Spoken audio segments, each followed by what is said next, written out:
Bonjour les lecteurs! Mon amie Nicole m'a prêté ce beau livre. Je l'ai tellement aimé que je l'ai relu plusieurs fois. Et lorsque je l'ai relu, je me suis rendu compte qu'il y avait des choses que je n'avais pas vues la première fois, comme sur la page de garde. Ici, c'est écrit « Ce livre appartient à », puis il y a plusieurs prénoms.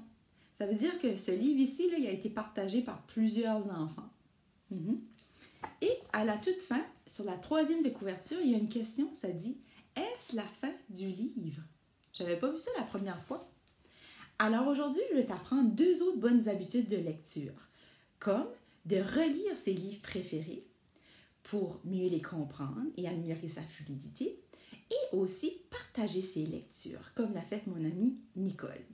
Alors, je vais te lire ce livre ici qui est intitulé « Le bon petit livre ». Écrit par l'auteur Kyo Maglier, illustration de Marion Arbona des éditions Scolastiques.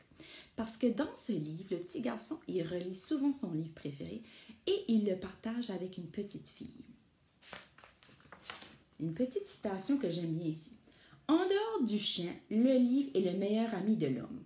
En dedans, il fait trop noir pour lire. » Groucho Marx. Un bon petit livre aux jolies pages imprimées, à la couverture modeste et à la reliure solide, repose sur une étagère parmi d'autres livres dans notre bibliothèque. Il y a des livres épais, des livres minces, des livres qui se savourent lentement et d'autres qui se lisent rapidement. Il y a des livres pour tous les goûts. Certains sont plus attrayants que d'autres. Un jour, un garçon très contrarié entre dans la bibliothèque pour tenter de se calmer. Il se met à explorer la pièce. La bibliothèque est remplie d'objets farfelus, mais son œil est attiré par le bon petit livre. Le garçon l'attrape et se met à lire. Le voilà absorbé par sa lecture. Le silence de la lecture remplit la pièce et se disperse à travers les murs et le plafond jusque dans la rue. Le vent siffle par la fente de la fenêtre. Le tic-tac de l'horloge résonne dans la pièce, mais le garçon ne les entend pas parce qu'il est dans sa zone de lecture. C'est le meilleur endroit où être. À sa grande surprise, il voyage dans les fonds marins et jusque dans les contrées éloignées. Il s'est ébloui, étonné, renversé. Il retient son souffle, puis ses rires. Il lit le livre jusqu'à la dernière page et recommence. Et oui, il relit son livre préféré.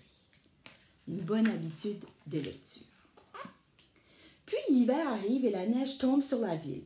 Peu importe ce que la journée lui réserve, le garçon ne peut s'empêcher de lire le bon petit livre. Son livre est devenu un compagnon loyal. Il est là quand il va au lit et il le distrait quand il est contrarié. Le printemps arrive et la pluie tombe sur la ville.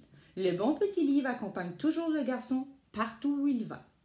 Mais un jour, quelque chose de terrible se produit. Qu'est-ce que tu penses qui est arrivé?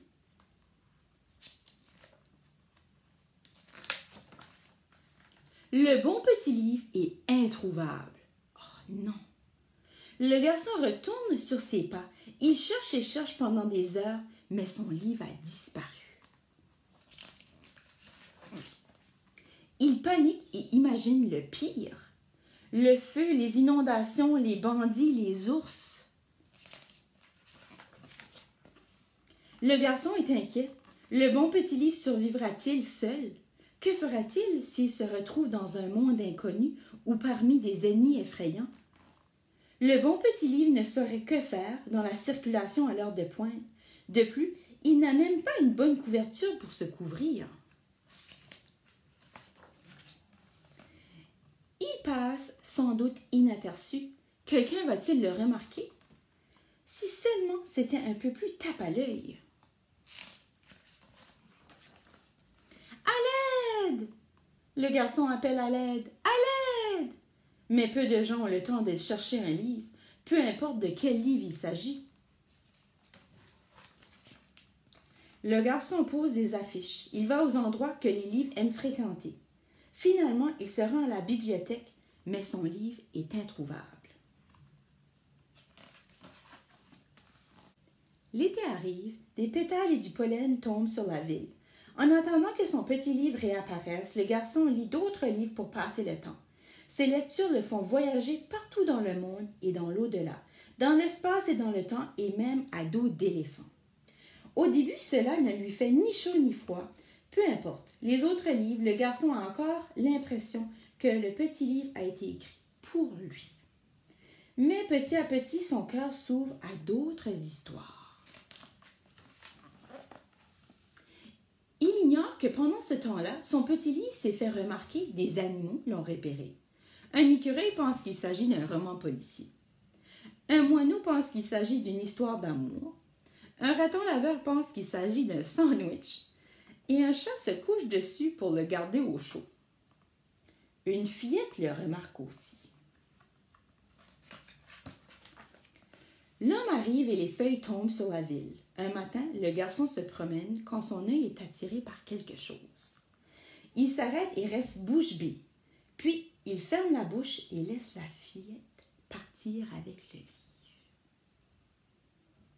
Pourquoi est-ce que tu penses que le garçon laisse la fillette partir avec le livre? Sûrement parce qu'il a lu plusieurs fois son livre préféré. Et il veut permettre à d'autres personnes de le découvrir aussi. Il veut partager ses lectures. Mais ce livre ne part pas vraiment. Tu vois, un bon petit livre ne part jamais très loin. Il te laisse toujours un petit quelque chose. Contrairement à ce que pense le garçon, son petit livre survit très bien au fil des saisons.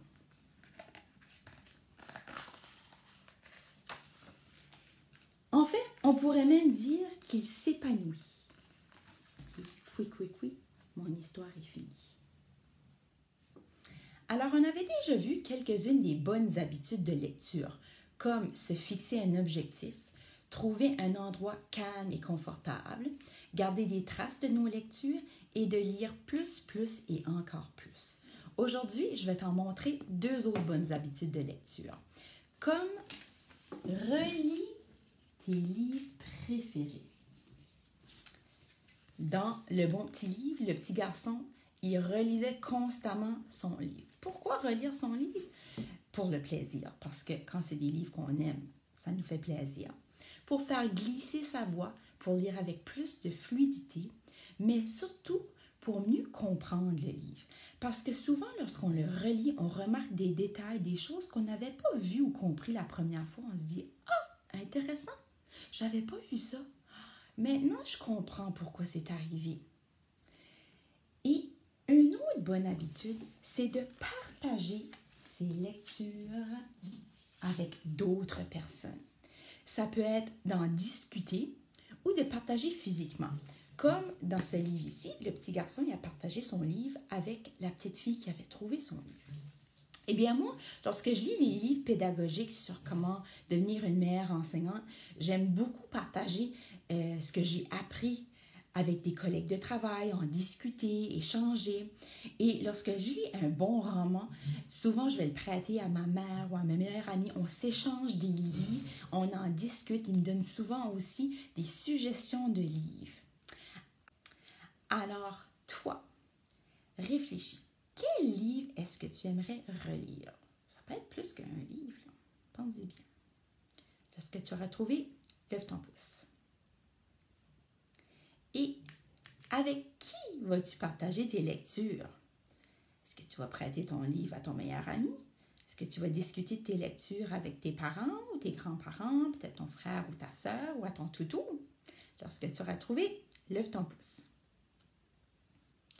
Alors les lecteurs, aujourd'hui et pour le reste de ta vie, n'oublie pas tes bonnes habitudes de lecture comme de relire tes livres préférés pour mieux les comprendre, pour aussi être plus fluide et de partager tes lectures. Alors, bonne lecture!